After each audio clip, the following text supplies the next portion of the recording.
The night was cold, the kind that crept through the cracks of an old farmhouse and settled deep into your bones. Mark Evans tightened his worn jacket as he stacked the last of the firewood by the porch. Being a single dad wasn't easy, but he'd made peace with it. His world revolved around one thing, his 7-year-old daughter, Lily. They lived on the outskirts of a small Montana town, miles from anyone else. Life was quiet, predictable, until that night, just as Mark was locking up, headlights cut through the darkness, swerving dangerously before coming to a stop near his fence. He rushed forward, thinking it was another reckless driver on the icy road. But when he opened the truck door, his heart stopped. Inside was a man in a military uniform, blood seeping through his shoulder, his face pale and drenched with sweat. And in the back seat, 2 terrified little girls clutching each other. Twins. No older than Lily. "Please," the soldier gasped. "Help, my daughters." Mark didn't think twice. He carried the soldier into his cabin, laid him on the couch, and called the local doctor, but the line was dead. The storm had knocked out the signal. He did what he could, cleaned the wound, wrapped it tight, and prayed it would be enough. Meanwhile, Lily sat with the twins, offering them cookies and her favorite blanket. "It's okay," she whispered softly. "My dad always helps people." The soldier, whose name was Captain Ryan Brooks, drifted in and out of consciousness through the night.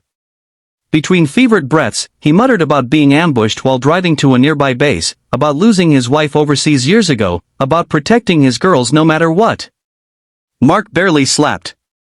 He stayed up watching over the stranger, feeling something shift inside him, a memory of his own late wife, the long nights after she passed, the same desperation to hold on to hope for Lily's sake. By morning, the storm had passed. Mark brewed coffee, cooked breakfast, and checked Ryan's wound again. It had stopped bleeding, a good sign. When Ryan finally woke, he looked around, dazed. "You saved my life," he whispered. Mark shrugged. "Anyone would have done the same." Ryan smiled weakly.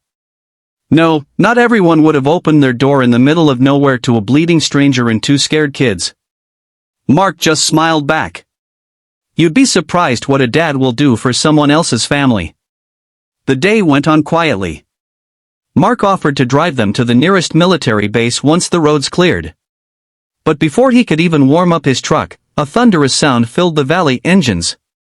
Dozens of them. He stepped outside, shielding his eyes as 20 military trucks rolled down the dirt road, surrounding his property. Soldiers poured out, and from the lead vehicle stepped a tall man in full uniform, decorated with medals. Arc froze. "What on earth?" The general approached, his voice steady but filled with emotion. "Are you Mark Evans?" "Yes, sir," Mark said cautiously. The general saluted him. "Yesterday, you saved the life of one of our finest, Captain Ryan Brooks. We've been searching all night for him and his daughters." Ryan, now standing in the doorway, saluted weakly. "He's the reason we're alive, sir." The general turned back to Mark. "We owe you a debt we can't repay. But we'll try." Within minutes, soldiers began unloading the trucks. Food supplies. Clothing. Toys for the kids. Even new tools and lumber, enough to rebuild Mark's aging farmhouse. Mark stood there in disbelief. "You don't have to do this," he said quietly. The general smiled. "When one man's kindness saves a soldier and his family, the whole army stands behind him." Ryan walked over, holding out his hand. "I lost everything before last night, my home, my hope. You reminded me that good still exists. Thank you." Mark gripped his hand firmly. "You don't owe me anything. Just take care of your girls." Ryan's eyes softened. "Maybe you should visit sometime.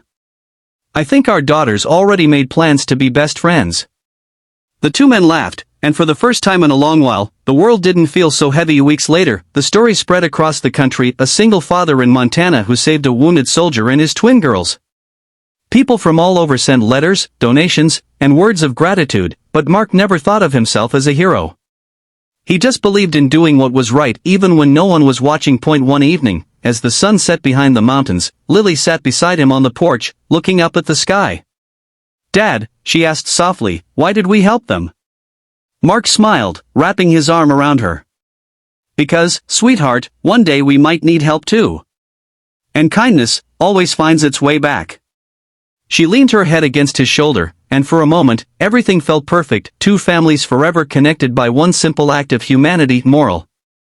Sometimes, the smallest act of compassion can echo farther than we ever imagine. One night, one choice, one open door, that's all it takes to change lives. The weeks that followed were unlike anything Mark Evans had ever experienced. His once quiet farmhouse was now alive with laughter, with the sound of children running around the yard. Lily, Emma, and Ella, the soldier's twin daughters. Every day, the girls played together, chasing the family dog through the field, building snowmen, and sharing stories of their mothers, one gone too soon, one still dearly missed. Mark often stood on the porch watching them, a bittersweet smile on his face. Ryan, still healing from his wound, helped Mark fix up the old barn. You know, he said one afternoon, hammer in hand, when I woke up that morning after the storm, I didn't just wake up alive. I woke up believing in people again. Mark laughed softly. Guess we both needed that reminder. A few days later, Mark received an unexpected letter in the mail, sealed with an official U.S. Army insignia. Inside was a simple note: on behalf of the United States Army, we thank you for your selfless service to one of our own. You have reminded us all that heroes don't always wear uniforms. And beneath the note, a check. Enough money to cover Lily's future education and rebuild the entire farmhouse from the ground up. Mark stared at it for a long time, overwhelmed. But instead of spending it all, he called Ryan that evening. Let's use half of it to fix the community center, he said. There are families out here who've lost more than we ever will. Let's make something that helps them too. Ryan nodded, his eyes bright with gratitude. You're impossible, Mark Evans. You help everyone but yourself. Mark smiled. Maybe that's the point.